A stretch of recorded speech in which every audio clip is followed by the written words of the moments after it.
여러분 안녕하십니까? 헬로티비 뉴스입니다. 단계적 일상 회복이 시작된 지 일주일 남짓 흘렀습니다. 사람들이 꽉 들어찬 술집부터 프로야구 경기와 대면 예배, 또 도심 집회에 이르기까지 코로나19 이전의 일상을 빠른 속도로 회복 중인 것 같습니다. 네, 그렇습니다. 자, 하지만 동시에 돌파 감염 사례가 늘어나면서 백신 추가 접종도 시급해졌는데요. 일상 회복에 따라 확진자가 크게 증가할지 전문가들은 이번 주를 주목하고 있습니다. 자, 이번 주부터 날씨가 부쩍 추워진다고 해요. 네. 조금 숨통이 트였다고 해도 방역 긴장감까지 풀어서는 안 되겠습니다. 자, 그럼 헬로티비 뉴스 출발하겠습니다.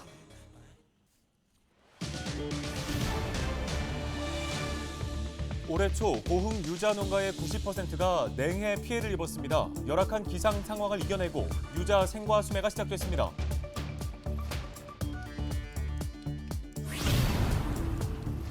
백신 1차 접종을 받고 사망한 고 이슬희 씨의 죽음에 대해서 시민사회단체가 백신과 사망의 인과성을 인정하라며 한 목소리를 냈습니다. 관련 소식 취재했습니다.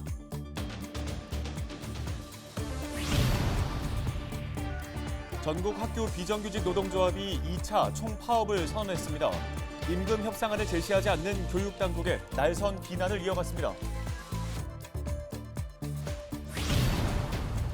지난 주말 전남 지역 곳곳에서 화재가 잇따랐습니다. 여수에서는 어선이 침몰했습니다. 주말 사건 사고 소식 전해드립니다.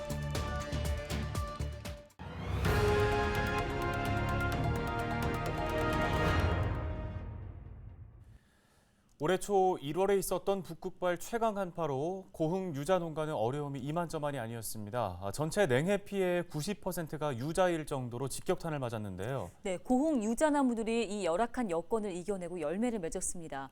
유자 생과 수매도 본격적으로 시작됐는데요. 김신혜 기자가 현장에 다녀왔습니다. 경쾌한 음악과 함께 열린 올해 첫 유자 소매식 현장. 농가에서 가져온 노란 유자들이 등급별로 나뉘어 경매에 들어갔습니다. 낙찰 가격은 킬로그램당 2,700원에서 3,500원. 가격은 지난해와 비슷한 수준입니다. 올해 고흥 유자 농가는 냉해 피해로 어려움이 많았습니다. 유자나무가 겨울철에 견딜 수 있는 한계 온도를 넘어선 추위가 지속되면서 나무 껍질이 벗겨지고 잎들도 말라버린 겁니다. 그래서 예상했던 것보다는 많이 열렸지만 평년과 비교하면 생산량도 확 줄었습니다. 많이 안 열 거라고 생각했는데 경자를 번식해놓고 죽는다는 말이 있거든요. 그러기 위해서 그런가 많이 열긴 열었었어요. 근데 알이 작아요, 작아. 고흥군은 올해 유자 생산량이 지난해의 절반 수준에 머무를 것으로 예상하고 있습니다. 하지만 다행스럽게도 냉해 피해가 유자의 상품성에는 영향을 미치지 않는다고 설명합니다.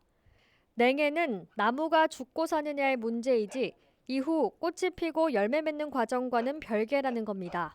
동해 같은 경우는 사실 줄기가 죽거나 아니면 나무 자체가 죽거나 이렇게 나무가 스트레스를 받는 과정에서 생기는데 동해 이후에 꽃이 피거나 열매가 자랄 때는 어떤 추위나든지 스트레스를 받지 않았기 때문에 동해가 유자 상품성에는 크게 연관관계가 없는 것으로 생각하고 있습니다. 농민들은 올해 피해가 컸지만 상품성을 믿고 구매해 줄 것을 부탁했습니다. 그러면서 내년에는 올해와 같은 피해가 없었으면 하는 바람도 내비쳤습니다. 고흥군에서도 피해를 예방하기 위해 지원을 아끼지 않겠다고 다시 한번 강조했습니다. 앞으로 관수 시설이나 방풍 가림막이나 또 이 저온에 잘 견딜 수 있는 식품종 개발 이런 근본적인 문제 더 고민하고 연구하도록 그렇게 하겠습니다. 어려움 속에서도 정성스레 키워 수확한 고흥 유자가 첫 수매에 들어갔습니다. 고흥 유자 현장 수매는 다음 달 8일까지 열리고 이달 17일에는 라이브 커머스로도 판매될 예정입니다. 헬로티비 뉴스 김신혜입니다. 순천에서 화이자 백신 1차 접종을 받고 사흘 만에 숨진 고 이슬희 씨에 대한 보도 이어갑니다. 8일 기준으로 이슬희 씨가 사망한 지 꼬박 100일이 됐는데요. 그 사이에 질병관리청은 이 씨의 사망이 백신과 인과성이 없다는 결론을 내렸습니다. 네, 국립과학수사연구원의 부검 결과와는 정면 배치되는 결과에서 논란이 있었는데요. 고 이슬희 씨의 유족과 시민사회단체가 처음으로 기자회견을 갖고 정부의 대책을 촉구하고 나섰습니다. 보도에 서경 기자입니다. 기저질환과 전반적인 상태를 검토한 결과 현재 백신과의 연관성에 대한 근거는 있으나 객관적인 근거가 불충분하다. 질병관리청이 이슬희 씨 사망 2달여 만에 내놓은 최종 결론입니다. 이슬희 씨의 판정 결과는 4-1. 질병관리청은 이슬희 씨가 몇 차례 투약한 약을 확인하고 당뇨와 천식을 알았을 것으로 보고 기저질환이 있다고 판단했습니다. 유족들은 황당하다는 입장을 거듭 밝혔습니다. 그게 기저질환으로 분류가 되려면 얼마나 지속성이 있는지, 그리고 현재까지 복용하고 있는지 거기에 대한 자료를 검토해 보지도 않고 한 번 껴있었으니까 이 사람은 천식이구나, 이 사람은 당뇨구나, 기저질환자로 만들었습니다. 상식적으로 저는 납득이 안 됩니다. 지적장애인 수영 선수로 전라남도 장애인 체육대회에 출전하기 위해 백신을 맞았던 고 이슬희 씨. 지역 시민사회 단체들은 유족과 함께 한 목소리를 냈습니다. 수영 선수로 활동했던 지난 10여 년 동안 매달 100여 개를 거머쥘 만큼 촉망받던 선수가 하루아침에 사망한 것은 참사라며 백신과 사망의 인과성을 인정하라는 겁니다. 적극적이고 포괄적인 피해 보상 범위 확대와 재발 방지책을 마련해 주십시오. 사회적 약자가 코로나19 백신 정책에 안심하고 참여할 수 있도록 명확한 지침과 현행 법령의 재검토를 실시해 주십시오. 고 이슬희 양의 백신 인과성을 증명하라고 모인 이 자리도 어떻게 보면 국가가 국가의 역할을 좀 제대로 해달라고 하는 이런 요구들을 소리내지 않고 말하지 않으면 국가가 제 역할을 못하기 때문이라고 생각하기 때문에 오늘 이 자리에 함께 모인 것 같습니다. 억울한 죽음이 맞습니다.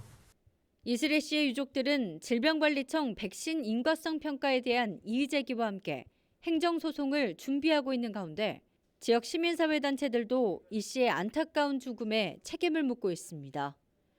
헬로티비 뉴스 서경입니다. 다음 소식입니다. 전국 학교 비정규직 노동조합이 2차 총파업을 선언했습니다. 임금 협상안을 제시하지 않고 묵묵부답으로 일관하고 있는 교육당국을 비판하며 삭발을 강행했습니다. 보도에 박정호 기자입니다. 분홍색 조끼와 우의를 입은 사람들이 전남교육청으로 모였습니다.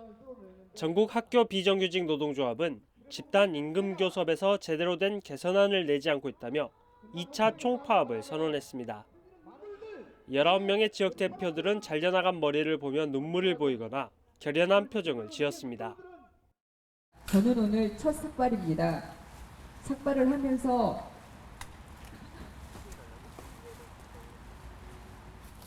비정규직 차별 해소에 앞장서도록 노력하겠습니다. 학교 현장에 공무원만 있지 않고 교육 교사만 있지 않습니다.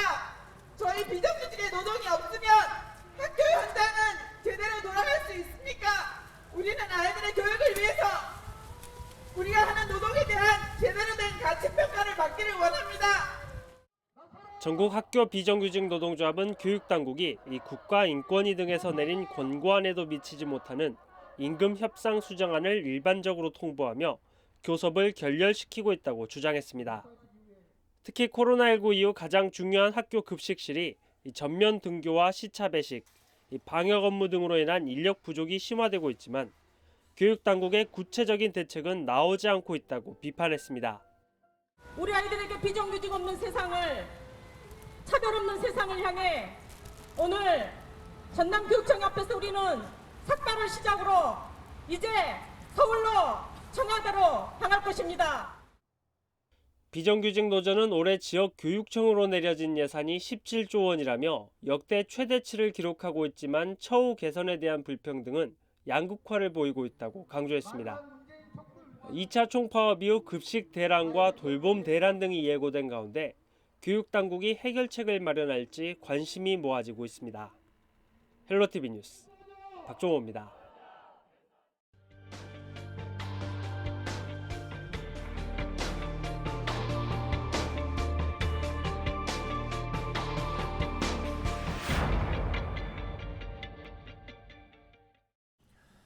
지난 주말 전남은 건조한 날씨가 이어지면서 곳곳에서 화재가 잇따랐습니다. 바다에서는 어선이 침몰했지만 다행히 인명피해로 이어지진 않았습니다. 주말 사이 발생한 사건 사고 소식 고정민 기자가 정리했습니다. 산등성이 곳곳이 시뻘건 화염에 휩싸였습니다.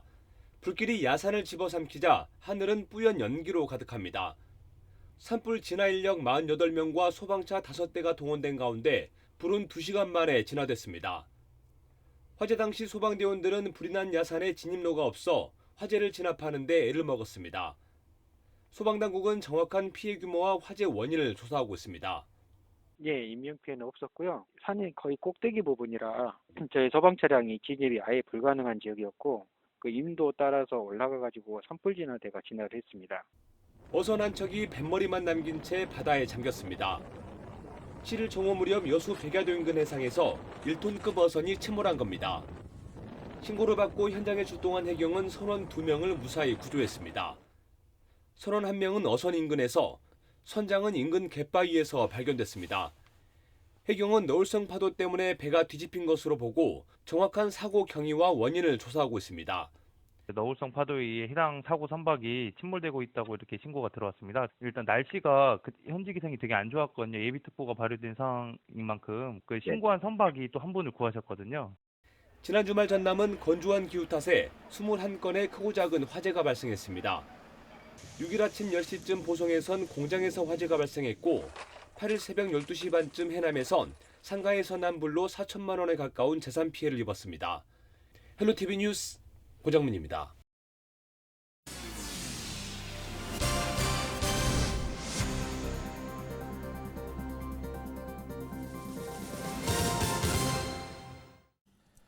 단계적 일상 회복이 시작된 후 일주일간 전남에서 3자릿수 확진자가 발생했습니다. 특히 최근 사흘간 절반에 달하는 80여 명이 확진 판정을 받으면서 우려가 커지고 있습니다.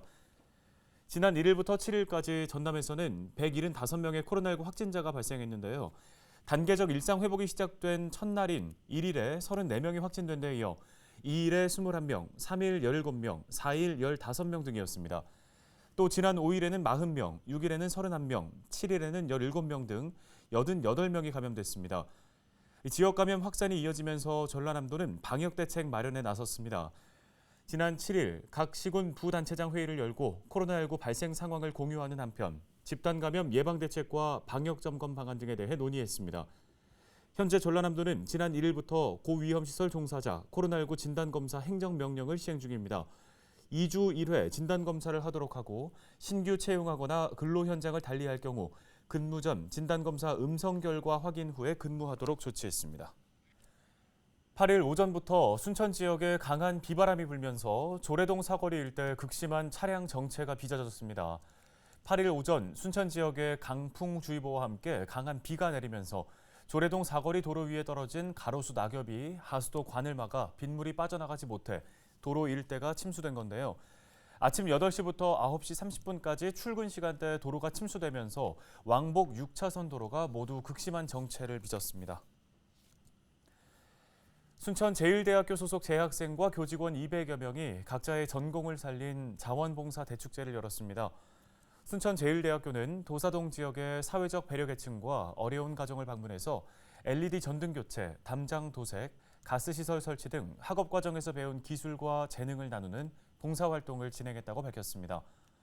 이번에 자원봉사 혜택을 받은 세대는 모두 28가구로 학생과 교직원이 직접 기획부터 예산 배정, 봉사까지 모든 과정에 참여했다고 설명했습니다. 제1대는 해마다 전공을 연계한 자원봉사 대축제를 진행해 오고 있습니다. 2000년에 저희가 시작을 했고 봉사활동을 하면서 사탁은 전달이 되지 않다 하더라도 할머니, 할아버지들 안에 그 같은 마음으로 아마 또 여러분한테 마음을 전달할 것이고 여러분도 그런 마음으로 스스로 마음을 담는 형태로서 오늘 봉사활동을 해주시기를 갖다가 부탁을 드리도록 하겠습니다.